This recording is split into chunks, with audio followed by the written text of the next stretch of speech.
araw sa inyong lahat. Ngayon ay pag-aaralan natin ang iba't ibang kagamitan sa pag-crochet o paggaganchilyo. Ang crochet ay isang sining ng paghahabi na kung saan ay ginagamit natin ang sinulid at hook upang makabuo ng isang gawaing kamay tulad ng bag, panyo, damit at iba't ibang pang dekorasyon.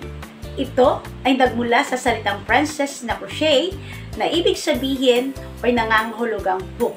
Ngayon ay talakayin na natin ang iba't ibang kagamitan sa pagko-crochet o paggaganchilyo.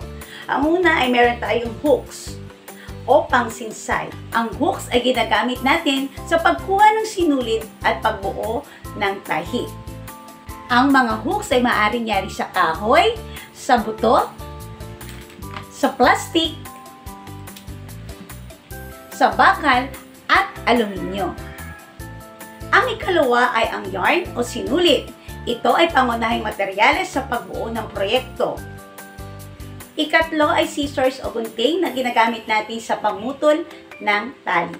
Ang ikaapat ay measuring tape o panukat. Ginagamit natin ito sa panukat kung gaano kalaki o kaliit ang proyekto na ating gagamitin. Ang ikalima ay ang yarn needle o karayong para sa sinulid. Ginagamit ito para itago ang sinulid pagkatapos matapos ang isang proyekto.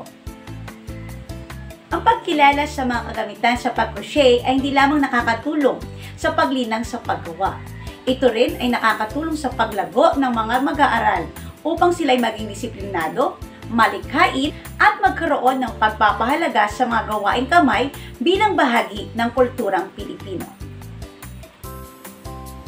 At maraming salamat sa inyong panonood. Hanggang sa muli. Bye-bye!